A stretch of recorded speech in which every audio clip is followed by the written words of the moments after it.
And the first point I want to get over to you is that the world is not like that at all, or let us be more polite. The world in which I live is not like that at all. Bienvenue sur Radio Recyclerie, le podcast des idées, des débats et des écologies, à écouter en accès libre sur larecyclerie.com. Comment faire écologie dans une perspective transgénérationnelle ?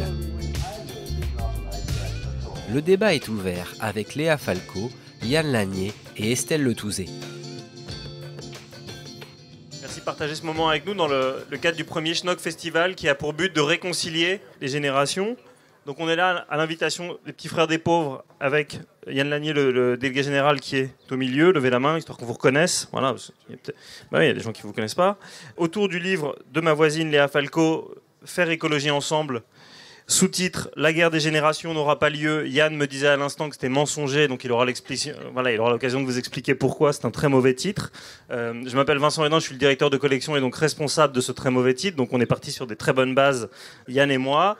Si malgré tout vous trouvez qu'elle ne dit pas que des sottises, sachez qu'elle en écrit aussi, que le livre est disponible à la vente à la sortie. Et puis nous sommes également rejoints par Estelle, vous êtes la présidente de Grands-Parents pour le climat.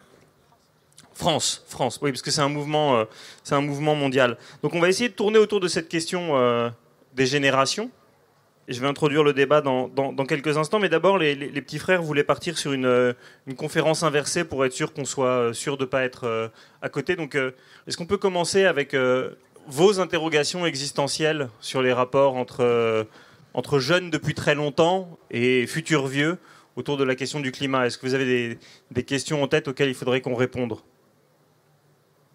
Oui, peut-être éviter ou comment peut-on faire pour ne pas culpabiliser les vieux, pour que les jeunes se rendent compte que ma génération, entre autres, n'était pas forcément au fait de ce qui nous attendait et n'a pas forcément eu l'impression de surexploiter la planète au cours de sa vie. Parfait, il y en a d'autres ? Juste une question, c'est en tant que boomer, ou futur vieux, et déjà pas mal vieux, qu'est-ce qu'on fait, nous, les boomers, qui n'y croyons pas au changement climatique ? Voilà. Pour avoir la question réciproque, comment ne pas culpabiliser les vieux ? La question inverse, c'est aussi comment ne pas en vouloir aux vieux. Je réagis sur la question de monsieur qui je trouvais pertinente, mais du coup, pareil, d'un point de vue inverse, en tant que jeune, comment on peut sensibiliser les personnes de nos aînés et comment on peut les accompagner pour agir. Donc merci pour ces questions. Alors, comme dit au début, on va essayer de prendre des précautions et de ne pas être trop dans les stéréotypes et d'essayer de vexer les gens. Bourdieu disait que la jeunesse, c'est qu'un mot et que la jeunesse n'existe pas, parce qu'au fond, c'est vrai qu'il n'y a pas de grand-chose en commun entre justement les jeunes qui étaient hier en train de laisser éclater un trop-plein de ras-le-bol, d'humiliation en allant piller un Castorama. Et quand je dis ça, je ne cautionne pas, mais je m'interroge. Et ceux qui ont ton âge, puisque tu n'as pas encore 25 ans, Léa, et qui préparent leur été en interrail avant d'aller faire du woofing dans toutes les fermes de France et de sensibiliser les autres à la permaculture. Et c'est la même chose de l'autre côté du spectre en âge, évidemment. Il n'y a pas une seule vieillesse, il y en a des nombreuses. Alors malgré tout, pourquoi est-ce que ce débat il a lieu d'être et quel est le point de départ qui fait qu'on pense qu'il y a une guerre entre les générations ? En 2008 ou 2009, il y a une expression qui est née et qui n'a pas été popularisée, qui était « OK Boomer » et qui a été popularisée à partir de 2019. Je vérifiais le nom de la jeune femme pour ne pas l'écorcher, lorsque la parlementaire néo-zélandaise Chloé Swarbrick répondait à un de ses aînés. Comme il n'est pas filmé par la caméra sur cette scène qui a été vue des millions de fois, on ne connaît pas son nom, mais il lui disait en gros t'es une idéaliste, t'es Peter Pan, il faut vivre dans le monde des adultes, et dans le monde des adultes, on a besoin d'énergie fossile. Et comme toute forme de réponse, elle lui a dit « OK, boomer ». Et depuis, c'est devenu une espèce de procès en excommunication. Si vous êtes un boomer, c'est forcément que vous êtes du côté du dérèglement climatique, que vous avez laissé faire, que vous êtes complice de Total. Et les jeunes seraient tous évidemment engagés pour le climat. Vous voyez bien que la réalité est infiniment plus complexe. Les marches pour le climat ne rassemblent pas non plus des millions de personnes. Et c'est vrai que s'il y a peu de cheveux chenus lors de ces marches, ils ne sont pas non plus complètement absents. Donc la dichotomie, elle n'est pas totale. Malgré tout, il y a quand même quelques formes de réalité sociologique derrière. Les plus engagés se retrouvent dans la jeunesse, même si elle est très polarisée. Et évidemment, je pense que ce qui explique qu'on continue à avoir ce débat, c'est que quand on regarde les résultats électoraux, les personnes de plus de 65 ans votent très très majoritairement pour les partis qui sont le moins favorables à l'écologie. Je rappelle cette stat qui est débile, mais ça me paraît être une bonne matière d'entrer en débat. En 2017, si vous enleviez le droit de vote aux moins de 35 ans, ce qui n'est pas éminemment démocratique, hein, mais malgré tout, voilà, c'est un exercice de style. François Fillon était élu haut la main. C'est-à-dire que François Fillon fait 6% chez les moins de 35 ans, et malgré tout, il a failli accéder au second tour. Et je prends l'exemple de Fillon parce que jusqu'à ce que Zemmour fasse un peu de surenchère, c'est lui qui avait le programme le plus climato-négationniste. Donc voilà pour ce point de départ. On va faire un petit tour de table pour voir comment est-ce que vous abordez le débat. Peut-être avec la parole pour toi, Estelle, pour commencer ça. Puisque c'est vous les accusés. Puisque nous sommes accusés. Puisque c'est vous les accusés qu'on va essayer de ne pas culpabiliser. Est-ce que tu peux juste dire 2 mots sur le mouvement que tu présides en France, puisque c'est un mouvement mondial ? Alors mondial, on veut dire qu'on est représenté de plusieurs pays, mais mondial. De ce fait, c'est mondial.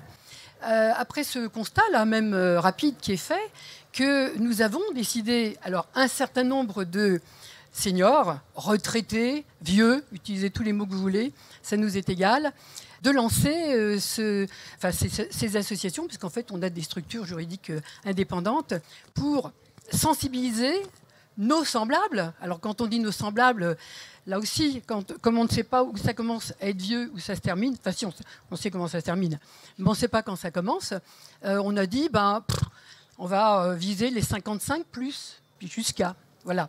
Parce qu'en effet, il y a un énorme boulot à faire. Alors, qui sont, par contre, ces dingues qui se retrouvent dans ces mouvements qu'on appelle grands-parents pour le climat? Je reviendrai sur le mot parce qu'il est important. Est-ce qu'on est obligé d'être grands-parents pour adhérer? Non, on n'est absolument pas obligé d'être grands-parents pour adhérer. Mais ce que nous savions, c'est qu'en nous appuyant sur ce lien de filiation, sur ce lien d'amour, sauf exception, nous avions une chance, en tout cas une plus grande chance, de toucher un plus grand nombre de personnes sur ces questions qui concernaient le futur de leurs descendants, tout simplement. Voilà. Alors, si je voulais brosser rapidement qui sont un peu ces militants de nos associations, enfin les Français comme les autres, pour la plupart d'entre nous, nous avons déjà été engagés à un titre ou à un autre dans le mouvement associatif, éventuellement dans des mandats électoraux locaux. Excusez-moi, je vais prendre un peu d'eau. Du coup, ça met un suspense de dingue. Voilà. Et c'est essentiellement ça. Et quand nous avons décidé de créer ce mouvement en France, c'est parce que les uns et les autres, les premiers qui vont se fédérer en quelque sorte, sont comme par hasard abonnés à une revue écologique. C'est bizarre, hein ? Et c'est pas n'importe laquelle. C'est une revue, la revue Durable, qui est une revue suisse et qui a été une des premières à interpeller les seniors en Suisse, puisque c'est une revue suisse, en disant, mais enfin quand même, vous avez pas une culpabilité, la différence, hein, une responsabilité que vous devez sur ce futur.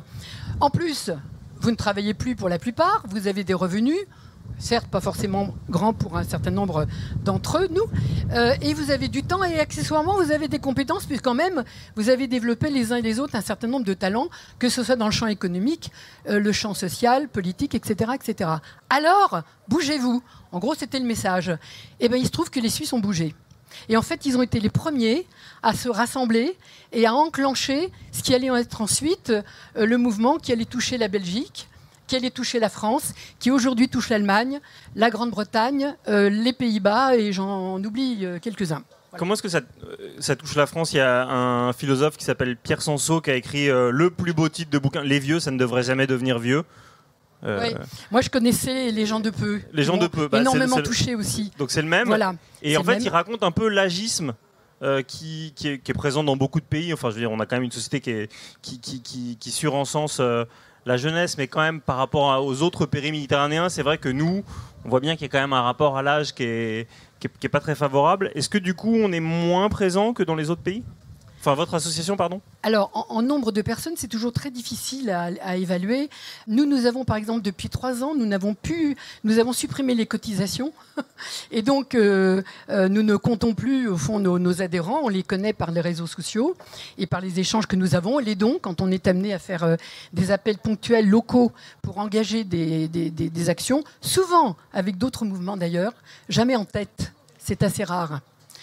Pourquoi c'est rare ? Parce qu'on a eu aussi un peu un positionnement éthique, je ne réponds pas complètement, mais un positionnement éthique qui consiste à dire, globalement, les vieux, ils ont encore pas mal de pouvoir, à commencer par le pouvoir économique, financier. Forcément, quand on prend les statistiques du capital des anciens, il est objectivement plus élevé que les générations qui suivent. Donc, proposons à nos semblables d'avoir un autre mode de pouvoir qui est un pouvoir d'être auprès d'eux, d'accompagner, de faire avec. Voilà. Et c'était une manière aussi indirectement de répondre à la question qui vient d'être posée, c'est-à-dire que oui, arrêtez de nous prendre pour des vieux schnocks, qui sont plus capables de quoi que ce soit. Eh bien oui, on va vous démontrer, mais sans avoir cette intention première, que nous avons une utilité, mais une utilité qui va être justement au service des descendants, et non pas de nos descendants. Alors bon, déjà je note que vous avez la même technique que les Républicains, c'est-à-dire ne pas compter le nombre d'adhérents pour dire qu'on en a beaucoup, c'est très habile. Mais je ne sais pas s'il y a beaucoup plus de 55 ans dans la salle, mais si forcément ils en connaissent qui en ont plus de 55 ans, peut-être leurs parents ou leurs grands-parents, dont ils trouvent que ce serait sympa qu'ils se bougent un peu, plutôt que... Qu'est-ce qu'on peut faire avec vous ? Comment est-ce qu'on se mobilise au quotidien et envers qui ? Alors, nous avons un support très simple. Nous avons un site internet qui vous dit, qui fait un certain nombre de propositions. Le premier message, c'est là où vous habitez, vous n'êtes pas tout seul. Vous avez forcément fait la recherche vous-même de tout un ensemble de structures associatives ou autres qui se bougent pour le climat et d'ailleurs plus globalement pour les questions écologiques et enclenchez votre participation. Alors, il y a des AMAP, allez-y, allez y voir et peut-être que vous serez intéressés. Il y a des Repair Café, allez-y, peut-être que vous pourrez apporter votre compétence et ou utiliser même le service, etc. Et puis, vous avez aussi votre commune qui, bientôt, pas la commune, l'intercommunalité, qui doit bientôt revoir son PLU, tous les documents d'urbanisme. Eh bien, soyez présents, intéressez-vous. Et si c'est trop compliqué, revenez vers nous, on va vous donner des billes. Parfait, on va sur le site. Yann, avant de m'expliquer pourquoi est-ce que j'ai choisi un titre déplorable qui est une arnaque et une escroquerie marketing, est-ce que tu peux... bien sûr, je suis vexé. J'ai mis vachement de temps à le trouver. Est-ce que tu peux nous dire dans le palmarès des attentes des personnes que vous accompagnez au Petit Frère, où se situe la question environnementale ? Je sais que je vous identifie particulièrement sur des domaines de solitude, d'exclusion, de peur de disparaître socialement, ça oui, mais la question environnementale ? Bonjour à toutes et à tous. Vincent, tu commençais par citer Pierre Bourdieu. Dans 8 jours, dans 7 jours exactement, Edgar Morin aura 102 ans. Pourquoi je vous parle d'Edgar Morin pour commencer, et parce que je vais quand même répondre à ta question, c'est parce que l'apport pour moi le plus important d'Edgar Morin, c'est justement la notion de complexité. Et quand on aborde les choses, soit par l'angle générationnel, soit par l'ensemble des sujets, par des angles qui sont forcément un petit peu fermés, on passe à côté de choses. Moi, ça m'agace comme quand on fait une réflexion sur le sous-titre d'un livre, ça m'agace beaucoup quand on dit justement la génération telle qu'elle soit pense comme ça. On sait très bien que c'est beaucoup plus complexe que ça et que en général ce discours-là, il vient gommer une notion, pardon d'être politique en le disant comme ça, qui est la notion des classes sociales. Il y a 850 000 personnes par génération, 800 000 en ce moment dans notre pays. La natalité baisse, on aura peut-être l'occasion d'y revenir. Il y a 800 000 personnes qui seront nées en 2023. Il y a 800 000 jeunes de 20 ans aujourd'hui dans le pays. On sait bien que c'est pas un corps social homogène. Et que quand on a 20 ans ici à Paris, et encore, Paris n'est pas homogène. Enfin, vous voyez, je pourrais rester longtemps là-dessus. Donc, cette question du climat, c'est pas, si on parle en majeur et en mineur, quelque chose qui, pour l'association des petits frères des pauvres, a été une interrogation majeure, mais elle est aujourd'hui travaillée à la fois pour combattre le fait que les personnes les plus âgées seraient soit des climato-sceptiques ou des climato-criminels, parce que ça, c'est faux. Et puis, elle nous permet, nous, sans cesse, de rappeler que la pauvreté et la sobriété, ça va de pair. C'est-à-dire que quand on regarde aujourd'hui qui sont les plus gros émetteurs de gaz à effet de serre, etc., eh bien, le jeune qui est inséré socialement dans la vie et qui, j'en parlais à quelques collègues ce week-end dans une réunion, qui, bien sûr, a été le premier à dire « mais c'est génial, ce Covid, on fera plus jamais les mêmes erreurs, etc. » Eh bien, il ira pour 35 € à Barcelone cet été avec Transavia. C'est-à-dire que moi, c'est la question qui m'interroge le plus en ce moment, c'est comment, je pense qu'on doit avoir une capacité neuronale à ça, comment on peut être à ce point, comment on peut à ce point ne pas tirer les enseignements du passé qu'on a vécu. Je ne vous parle pas de la guerre, de la Seconde Guerre mondiale, du plus jamais ça, etc. Je vous parle là d'un épisode qu'on a tous vécu ici, le Covid. Et rappelez-vous d'il y a encore 18 mois ou 24 mois sur la vie va être complètement différente, etc. etc. Et on n'apprend rien du passé. Voilà. Donc les petits frères s'intéressent au climat parce que de toute façon cette question-là, elle dépasse tous les objets associatifs.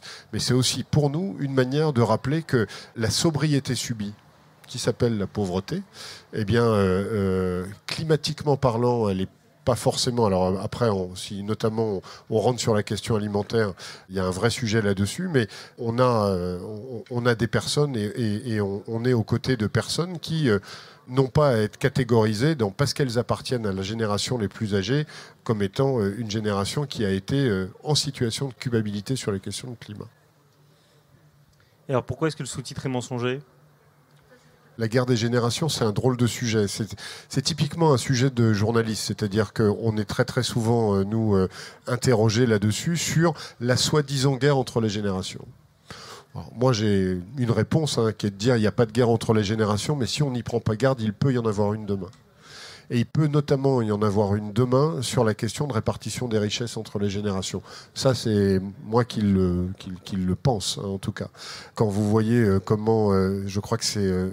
Edgar Pisani-Ferry qui, dans un rapport très très récent, il y a moins d'un mois... Jean Pisani-Ferry, voilà. Pardon. L'autre, c'est son père. Mais... Voilà, pardon. Vous voyez comme quoi... J'espère qu'il n'y a pas de guerre entre eux. Mais...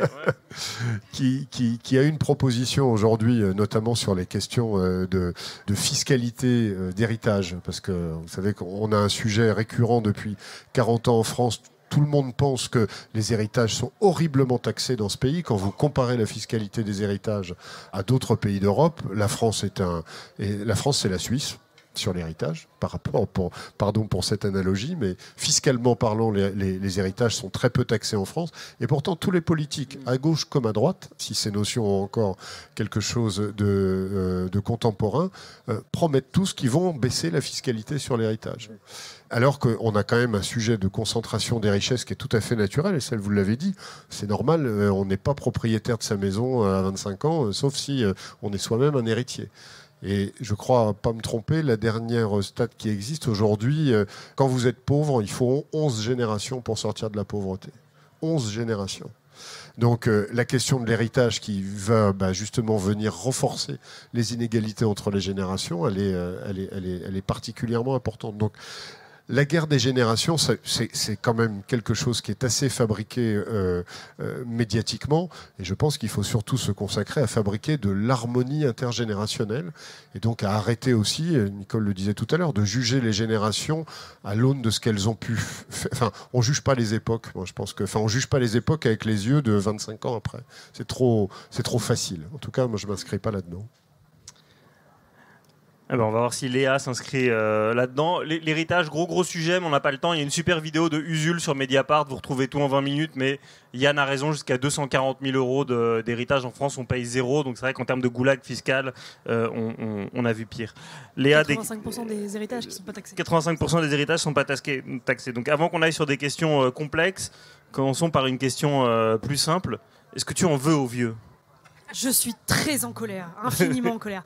Non, mais je suis d'accord avec ce qui vient d'être dit. Il y a, pour continuer sur les conférences que vous pouvez trouver sur YouTube, il y a une conférence que j'ai découverte il y a quelques semaines de Bégodeau sur le déterminisme et qui vous raconte, lui, l'histoire de ses parents. Et de comment ses parents, qui étaient fils et filles d'agriculteurs en Vendée, sont en fait devenus, pour son père, directeurs de collège.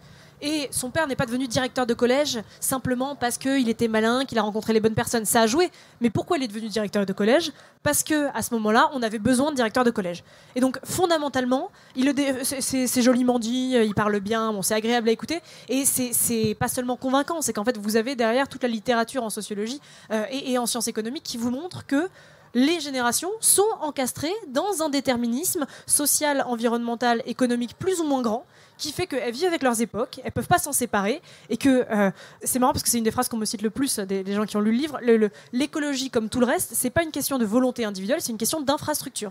Et donc dans quel monde vous vivez, sous quelles contraintes, et avec quelles opportunités ou pas de sortir de ces contraintes-là. Donc fondamentalement, la question des responsabilités générationnelles face aux enjeux environnementaux, parce qu'il y a le climat et à côté de ça, on a d'autres trucs qu'on peut se prendre rapidement sur la gueule quand même, la chute de la biodiversité, des problèmes de cycle, c'est ça, des autres limites planétaires. Si on atteint la neutralité carbone en 2050, mais que nos sols fertiles sont complètement à plat et qu'on ne peut pas manger, on aura un problème supplémentaire. Donc comment est-ce qu'on englobe tous ces problèmes-là ? Et bien simplement, moi pourquoi est-ce que à 24 ans, j'ai écrit un bouquin là-dessus où je parle sur ces sujets-là, parce que quand j'étais étudiante, il y a eu un mouvement qui a fait qu'on a beaucoup médiatiquement parlé de ces questions environnementales, donc une grande partie de ma génération a pu s'y intéresser. Ensuite, moi j'ai rencontré des gens avec qui on a créé un collectif qui a réfléchi sur ces questions-là, et donc de fil en aiguille, fondamentalement, c'est pas moi un matin qui me suis levée en me disant tiens, aujourd'hui je vais m'intéresser au climat et puis je vais décider de consacrer une partie de ma vie à ces questions-là. C'est que vous êtes mené par étapes et par les macrostructures déterministes autour de vous vers un certain endroit. Et donc, non, mais du coup, pour reprendre une des questions qui a été posée avant la conférence, mais en la tournant à l'envers, je comprends bien qu'on ne peut pas en vouloir à nos aînés, parce que dans les années 80, en réalité, personne ne savait. Et aujourd'hui, quand on dit on savait, il y avait des rapports qui ont été étouffés, qui ont été commandés par Shell et par Total, mais ce que je veux dire, c'est que André Gortz et Relais Dumont avaient quand même une sphère d'influence relativement limitée par rapport à celle que des gens de ta génération peuvent avoir. En revanche, tout à l'heure, il nous demandait comment est-ce qu'on fait avec les climato-sceptiques. Moi, j'ai envie de te demander ce que tu fais avec les climato-sceptiques de ta génération. À savoir qu'en 2022, le premier vote à la présidentielle chez les jeunes, c'est l'abstention. Donc ils ne vont pas se mobiliser pour le climat. Après, c'est Mélenchon, mais Zemmour et Le Pen, qui ont quand même des programmes écologiquement assez peu développés, arrivent très haut. Vous avez une petite partie des gens de ma génération ou des autres qui s'intéressent aux enjeux climatiques et environnementaux et qui peuvent déterminer leur vote et le bulletin qu'ils vont mettre dans l'urne avec cet enjeu-là. Et en fait, c'est faible, 10 ou 15%. Donc ça veut dire qu'il y a une partie des gens qui ont voté pour des partis de gauche, parce qu'aujourd'hui il n'y a que des partis de gauche qui défendent les questions environnementales, précisément parce qu'ils étaient en pointe sur ces questions-là. Et donc, il faut qu'on réussisse à regarder le problème dans l'autre sens, en fait. Déjà, Yann n'est pas d'accord. J'appelle ça climato-négationniste, les climato-sceptiques, parce que le scepticisme, en soi, c'est une bonne chose. C'est refuser à un moment de voir les preuves qui s'accumulent et le fait qu'on sache quelque chose qui est dangereux et qui, à ce moment-là, devient du négationnisme. Mais fondamentalement, si on veut faire gagner une écologie politique et faire en sorte que les déterminismes sociaux dans lesquels on évolue soient des déterminismes qui nous conduisent à être écolo par défaut, eh ben, il faut à un moment un projet de société qui ne soit pas construit autour de la seule protection du climat, mais autour de valeurs fondamentalement positives et dont on a envie de s'y intéresser pour faire société. Donc ça veut dire qu'il faut créer un projet qui soit émancipateur, qui ait une nouvelle théorie de la liberté autour des questions environnementales. Et donc avec le plafond des droits sociaux et des droits humains, et avec l'idée qu'on puisse chacun réussir à avoir une petite sphère de bien-être dans laquelle on se sent bien, et au-dessus, le plafond des limites planétaires, et donc avoir cet espace qui soit notre nouvel espace de liberté, mais tout ça, ça doit s'intégrer fondamentalement dans un discours politique, par individuel. Dire que par rapport à ce que disait Yann tout à l'heure sur le monde d'après et l'avion qui permet d'aller à Barcelone à 35 €, quand pour l'instant le train est beaucoup plus cher, si on arrive sur une logique où l'écologie est là par défaut, ce droit à la mobilité instantanée à coût réduit, il doit disparaître. Oui. Il y a des droits qui... Aujourd'hui, disons que, tu vois, moi, si je pars là et que je vais à Orly, je peux prendre un vol pour Bangkok, rester 3 heures sur place et reprendre un vol de Bangkok à Paris. Et ça, c'est un droit qui doit disparaître effectivement en 2050, ou même dans les prochaines années si on veut réussir à atteindre la neutralité carbone. Et donc, ce qu'il faut faire, ça veut dire que face à ces droits qui vont disparaître, et si on veut réussir la transformation écologique, des droits doivent disparaître.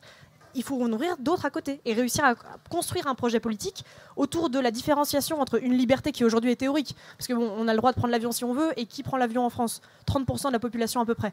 Donc il y a des droits qui sont théoriques, et il faut qu'on réussisse à en supprimer certains et à rendre les autres tangibles, réels, et faire en sorte d'ouvrir, par exemple, sur le sujet de la mobilité, un droit aux vacances, pour que des gens qui aujourd'hui ont des jours de congé mais n'ont pas les moyens de partir en vacances puissent le faire à un prix économiquement accessible, dans des moyens de transport bas carbone, tout ce que vous voulez. Il faut réussir à pouvoir faire cette modification-là de ce qu'on considère possible ou pas. Parce que, pour rebondir sur la question de l'autre jeunesse, il y a quelqu'un qui m'a dit qu'il y avait la génération climat d'un côté, la génération Dubaï de l'autre.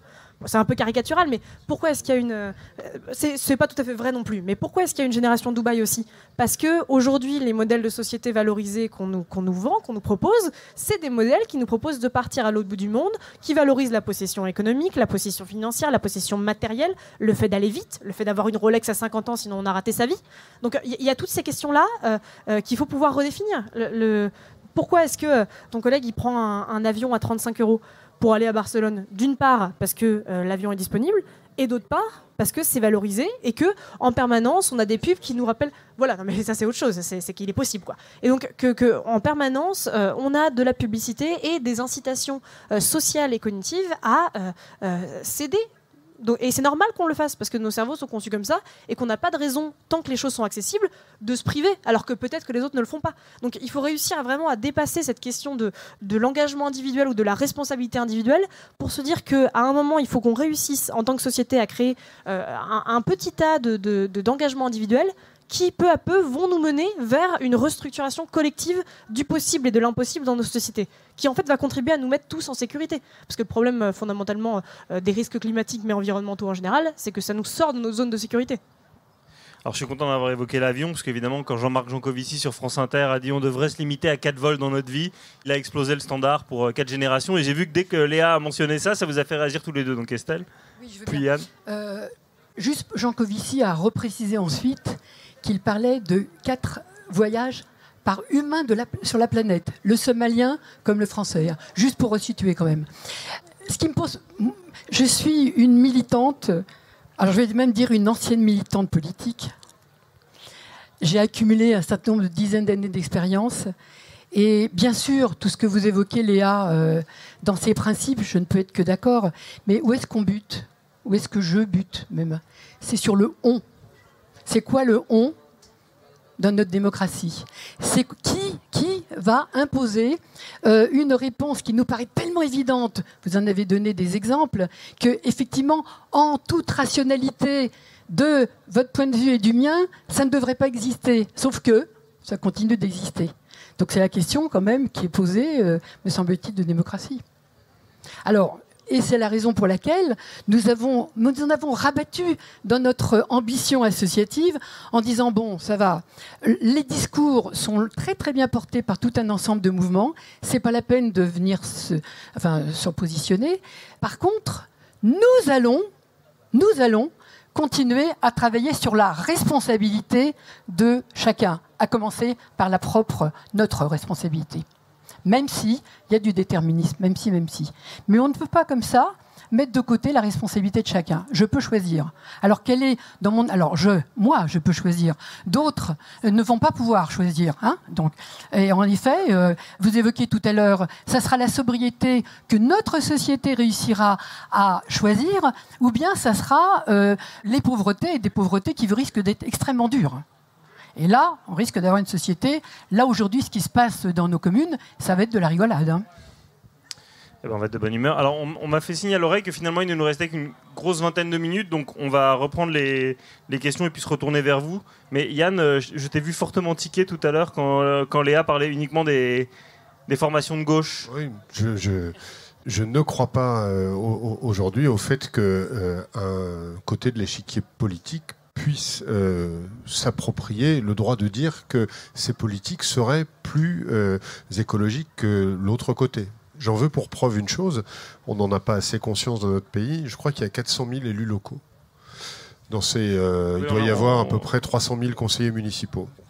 L'immense majorité de ces conseillers municipaux a d'ailleurs plus de 60 ans. C'est-à-dire que dans notre vie, nous confions nos intérêts très locaux à des personnes qui, c'est aussi notre discours, que dans d'autres côtés, on invisibilise ou on considère, enfin, quand vous regardez qui compose les listes municipales aujourd'hui, et de plus en plus, hein, parce qu'il y a un vrai sujet sur la démission des élus, il y a plus de 1000 maires, les élections ont eu lieu en 2020, on est à peine à mi-mandat, enfin on est à mi-mandat, il y a déjà 1000 maires sur 33 000, vous allez me dire ça fait pas beaucoup, mais c'est énorme, il y a 1000 édiles qui ont déjà mis les bouts, quoi.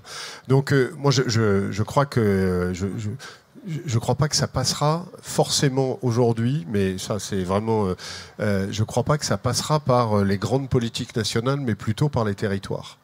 Parce que si on reprend les événements sur ces 5 ou 7 dernières années, les bonnets rouges. Vous vous souvenez des bonnets rouges, hein, les gilets jaunes. Toujours un troisième, là je ne sais pas si on va donner une couleur à ce qui se passe en ce moment.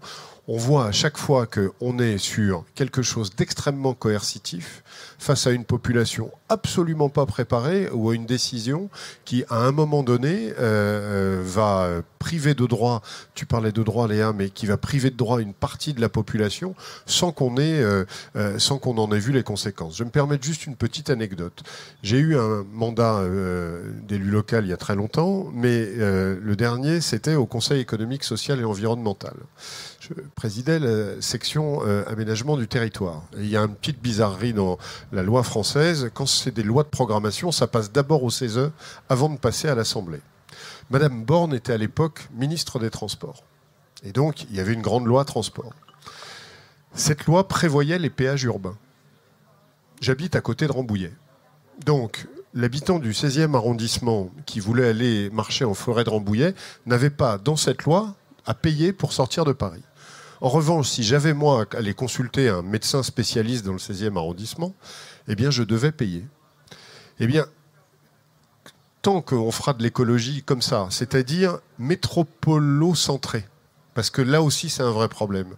Moi, j'habite un petit peu à la campagne. Là, il y a plein de jeunes agriculteurs. Je me pose la question, pourquoi à 30 balais, ils choisissent d'aller à la FNSEA et pas à la Confédération paysanne ?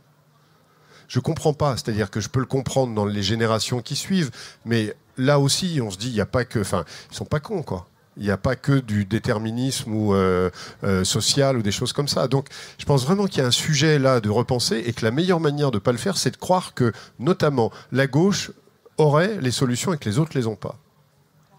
Je me permets de réagir parce que je ne sais pas qui a dit ça, mais c'était pas moi, en tout cas.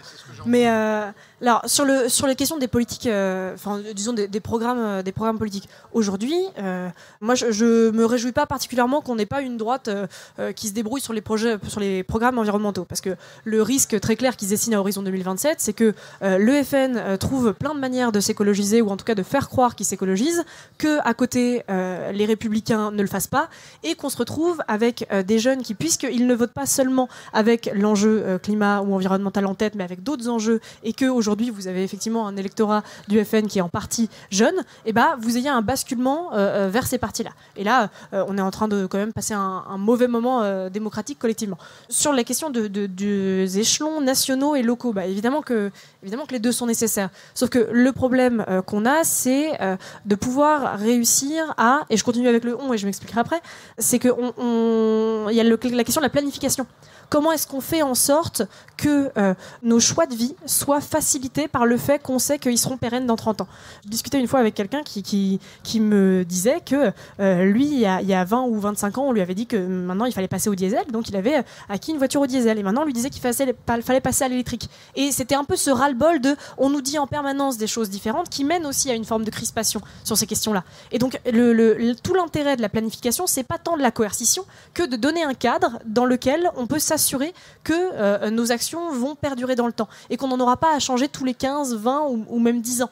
Et donc il y a cette question fondamentalement de pouvoir avoir une planification au niveau national qui permet d'instaurer un cadre, et ensuite évidemment au niveau local de le décliner avec les enjeux locaux.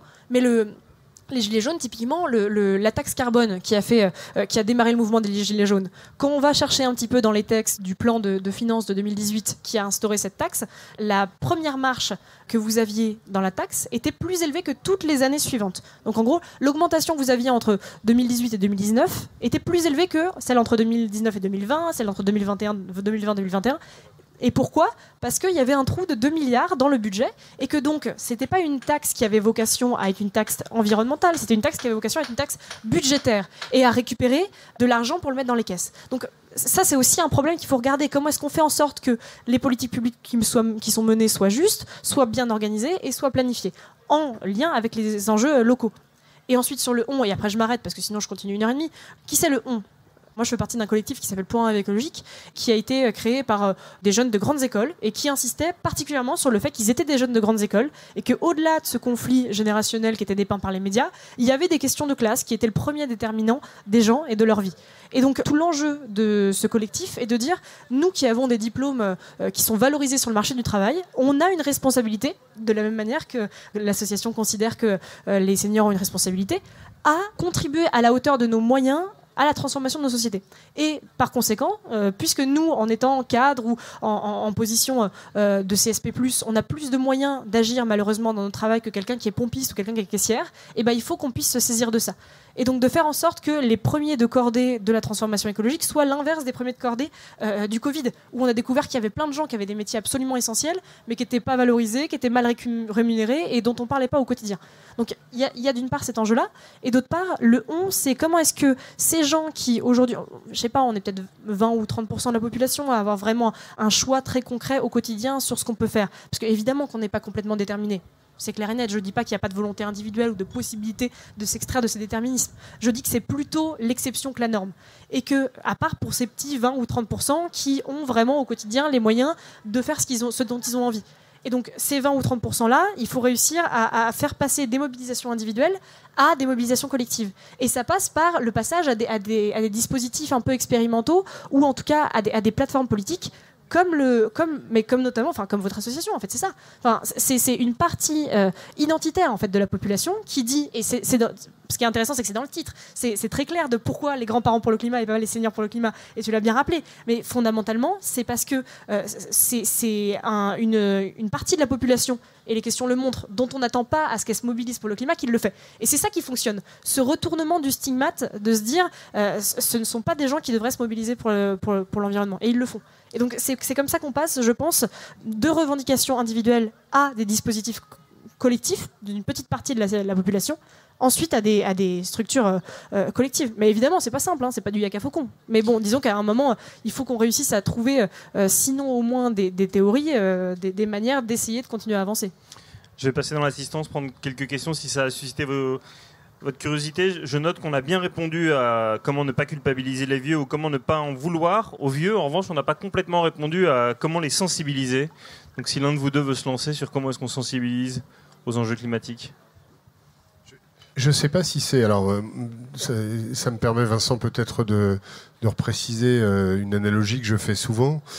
Dans les politiques publiques de jeunesse qui se sont créées au cours de ces 60 dernières années, il faut se rappeler qu'au début des années 60, l'invention de l'adolescence quand même et de la jeunesse, puisque j'ai cité ce qu'était en nombre une génération tout à l'heure, les politiques publiques étaient beaucoup moins précises qu'aujourd'hui. Aujourd'hui, entre 0 et 26 ans, vous avez 7 ou 8 politiques publiques. Vous avez de la petite enfance, de l'enfance, de la jeunesse, les 16-25 sur la question de l'insertion. Voilà. Quand vous regardez les politiques de l'âge aujourd'hui, vous avez une retraite à 64 ans aujourd'hui, puisque les décrets sont désormais sortis. Et puis c'est tout. Et puis vous avez des politiques de perte d'autonomie, de gestion de la perte d'autonomie. C'est-à-dire que vous partez du principe que voilà, l'horizon, c'est la perte d'autonomie. Il faut toujours rappeler que sur une génération de personnes âgées, alors tout dépend à laquelle on parle, puisqu'il y en a aussi 2 au moins. Parce que vous avez si on prend entre 65 et 85 ou 90 ans, vous avez déjà 2 générations. Et puis, la majorité des gens vivent pas en établissement, contrairement à ce qu'on laisse croire presque à la population. Donc, je ne sais pas si c'est tant si c'est une question de sensibilisation par âge. Je suis pas sûr que ce soit ça le truc, mais par provocation. Moi, j'aurais plutôt envie de redire à l'ensemble de la sphère militante sur les questions climatiques qu'il faut qu'elle sorte de sa zone de confort. Ça va peut-être faire bondir Léa, mais je pense qu'il y a une vraie question de zone de confort. C'est-à-dire que quand vous voyez aujourd'hui, et ça me fait aussi peur que toi, mais quand on le regarde un peu à plat, le localisme, vous avez entendu parler du localisme ? Alors vous dites, tiens, c'est la slow food, tout ça, etc. C'est le nom de l'écologie au Rassemblement national. C'est leur programme. Et quand vous le lisez, en faisant le blind taste, en enlevant la flamme, enfin je ne sais plus si c'est ça leur logo. C'est toujours une flamme, ouais. Voilà, je mets au défi certains, notamment des gens qui peuvent être intéressés par les questions territoriales, etc., de dire qui est l'auteur de ça. Et c'est ça, moi, qui me fait fondamentalement peur. C'est qu'à un moment donné, de toute façon, on est dans une question qui va être travaillée par l'ensemble des corps. Et quand je vois l'écologie progressiste, parfois, dans ce qu'elle peut avoir de caricatural, je me dis, mais ils prennent pas le truc par le bon bout. Parce que c'est justement la petite nana qui a 18 ans et qui rêve de devenir influenceuse à Dubaï. C'est elle, moi, qui m'intéresse pour changer dans son comportement. Et là, je ne vois pas, de la place où je suis aujourd'hui, je ne vois pas dans ces mouvements-là, au sens large du terme, un travail spécifique fait, pédagogiquement parlant, vers ces jeunes-là. Et je ne dis pas que ça n'existe pas, je dis que moi je ne le vois pas, mais c'est pas forcément mon sujet central, mais j'ai quand même le sentiment qu'on les moque, mais qu'on ne va pas les chercher. Et l'enjeu pour moi, c'est ceux-là qu'il faut aller chercher. Alors, il n'est pas disponible à la sortie. Vous pouvez acheter un livre qui vient de sortir chez Éco-Société de Pierre Madelin qui s'appelle La tentation écofasciste, qui revient sur les courants d'écologistes d'extrême droite qui sont plus violents que l'attentat de Christchurch. Par exemple, Brendan Tarrant qui a buté 60 personnes dans des mosquées. En fait, il avait un tract sur le grand remplacement dans son sac à dos et il disait agir au nom de l'écologie intégrale. Ils ont été influencés en France par des gens comme le Club de l'Horloge, et qui reviennent avec des arguments moisis, mais certains arguments qui sont un peu sensés, parce qu'ils ont quand même bossé la question du dérèglement climatique, et ils disent, vous comprenez qu'en fait le vrai problème de l'écologie, c'est le mode de vie occidental, et donc si les migrants africains débarquent en Europe et se mettent à consommer comme des Européens, là on est mort. Donc évidemment, c'est un sophisme, mais il y a quand même une petite point d'entrée qui montre qu'ils ont quand même un peu bossé. Alors pour ne frustrer personne, est-ce qu'il y a une ou deux questions avant de finir ?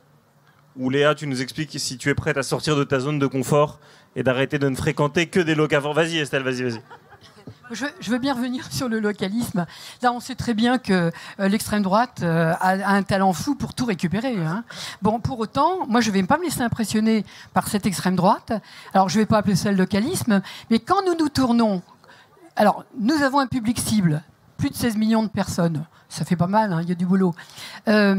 Quand nous nous rendons compte que nous avons manifestement affaire à des personnes, mais qui sont juste inquiètes. Elles sont inquiètes. Alors elles le sont de plus en plus parce qu'évidemment, quand même, l'environnement leur signale qu'il se passe des choses quand même de plus en plus graves et inquiètes pour leurs descendants, ou pour elles-mêmes d'ailleurs. Nous considérons, nous, à aujourd'hui, hein, parce que nous sommes en 2023, peut-être que dans 10 ans, nous reverrons notre projet associatif, que leur proposer d'étudier au fond leur territoire là où elles vivent et de se mettre en lien avec des acteurs qui, associatifs ou autres, essaient de faire bouger la société dans la voie qui nous paraît la moins non pertinente, ça reste encore pertinent. Voilà. Alors c'est une ambition limitée, mais nous l'assumons. Il est 16h43, il faut qu'on rende l'antenne dans 2 minutes. Tu veux avoir le mot de la fin sur le fait de sortir de ta zone de confort ? Non, moi j'ai grandi à Melun en passant toute ma scolarité dans des ZEP. Donc honnêtement, quand je vais à Paris que je sors de ma zone de confort. Donc je réalise que je ne suis pas sociologiquement représentative des jeunes pour le climat, mais évidemment que c'est mené, des actions comme ça. Enfin, je veux dire, les jeunes qui sont sociologiquement privilégiés et qui sont engagés dans des assos environnementales, ils se rendent bien compte qu'ils ne sont pas beaucoup. Enfin, c'est évident, c'est pas compliqué. Hein. Et d'ailleurs, par ailleurs, qu'ils sont très parisiano-centrés, parce qu'il y a cette macrocéphalie en France qui fait que, en tout cas pour un écologique, étant donné que la base militante initiale était de grandes écoles, la macrocéphalie parisienne des grandes écoles fait que on a très peu de gens qui aujourd'hui sont ailleurs qu'à Paris, ce qui est fondamentalement un problème. La question, c'est comment est-ce qu'on réconcilie des intérêts de court terme et des intérêts de long terme, parce que d'où je viens, moi, dans mon collège et dans mon lycée, les gens s'intéressaient pas à l'écologie en partie aussi parce que ils savaient pas forcément où ils vivraient dans 2 ans, parce que leurs parents avaient tout un tas de dettes et d'arriérés de paiement, et que donc il y avait aussi la question de comment est-ce que je me débrouille moi pour les aider alors que j'ai 14 ans. Donc il y a tout un tas de questions fondamentalement qui viennent avec ça et auxquelles une certaine catégorie écologique ne pourra pas répondre. Et donc comment est-ce qu'on réconcilie le court terme et le long terme ? J'y reviens, mais c'est en faisant en sorte qu'il y ait un projet politique qui émerge, qui lie ces deux choses-là et qui fasse en sorte d'aider ceux pour qui c'est pas possible aujourd'hui, et ça condamne à l'abnégation d'être écolo. Et par ailleurs, c'est pas seulement sur le sujet de l'écologie, mais sur tout un tas d'autres, sociaux en particulier, et qui de l'autre côté permettent à ceux qui aujourd'hui n'ont pas de, pardon de le dire comme ça, mais n'ont pas de limite dans leur mode de vie. Il n'y a rien qui nous contraint aujourd'hui à rester dans les limites planétaires. Encore une fois, si j'ai suffisamment d'argent, je peux faire absolument presque tout ce que je veux. Voilà, donc comment est-ce qu'on fait en sorte de réduire cet espace de liberté pour faire remonter la liberté effective de ceux qui aujourd'hui en sont partiellement privés, que ce soit de la liberté perçue réelle, de la liberté de faire ce qu'on veut de son avenir ou ce que vous voulez, et de l'autre côté, des gens qui ont concrètement trop de liberté. Pour le bien-être collectif, il faut pouvoir le réduire aussi et faire en sorte que y en a qui vont se battre, très clairement, et c'est une minorité en fait aujourd'hui qui pâtirait de la transformation écologique. Sincèrement, c'est pas 50 ou 60% en comptant les classes moyennes. C'est peut-être au grand maximum 10 ou 15% des gens qui aujourd'hui pâtiraient sincèrement de la transformation écologique. Donc il faut réussir, et on en revient si tu veux à du yak à faucon, mais on n'a pas le temps de suffisamment élaborer là-dedans, mais créer cet arc de coalition qui intègre les jeunes de banlieue, des endroits où je viens ou des endroits qui sont en train de s'embraser en ce moment, des jeunes privilégiés de grandes écoles qui retournent le stigmate en disant moi ce monde privilégié que j'aurais si je continuais dans une voie normale, et je choisis d'y tourner le dos et d'essayer de construire autre chose, des entreprises engagées qui vont retourner le stigmate de les entreprises se foutent de l'écologie, des agriculteurs justement, des agriculteurs au-delà de la conf paysanne, et en particulier pourquoi est-ce qu'il n'y a pas l'équivalent des JA côté conf paysanne. Enfin voilà, il faut réussir à créer cet arc de coalition de plein de gens qui viennent de plein d'endroits différents avec plein d'intérêts différents et qui se retrouvent dans un projet, dans un horizon commun qui forcément est difficile à établir parce qu'il faut qu'on en discute tous, mais qui réussit à créer quelque chose, à un horizon. Fondamentalement, c'est l'horizon qui nous manque pour débloquer du financement pour la transformation écologique, pour développer de l'adhésion à ces projets-là, pour ensuite pouvoir développer les compétences qui vont y être nécessaires en termes d'engagement personnel, mais en termes d'engagement professionnel aussi. Aujourd'hui, il y a plein de métiers dont on aurait déjà besoin qui sont pas remplis parce qu'on n'a pas les filières de formation pour amener à ces métiers-là. Enfin, il y a tout à imaginer, tout à réimaginer. Et je maintiens qu'on a besoin de tout le monde pour le faire, de toutes les classes, parce qu'effectivement, aujourd'hui, le conflit générationnel perçu est quand même une bonne occasion de faire oublier ou d'essayer de faire oublier qu'il y a aussi des conflits de classe qui sont les premiers déterminismes de nos vies, que ce soit dans les classes ou dans les générations ou dans tout ce qu'on peut trouver comme gens différents qui peuvent se retrouver dans ce projet-là. Et encore une fois, je pense que ça peut être 80-85% de la population. Eh ben nous voilà tous réconciliés à 80-85%. Merci beaucoup à tous les trois. Merci. Et si vous avez soit des aïeuls, soit des copains de 20 ans qui aiment bien Pascal Praud, Papacito ou Éric Zemmour, le livre de Léa est là à la sortie. Vous pouvez l'acheter, elle peut même vous le signer en disant je suis pas sûr que ce soit bon si ça convainc ces gens-là. Mon masculiniste favori, allez-y, voilà. Et il reste plein d'animations derrière pour le Schnack Festival. Voilà. Bon week-end à tous.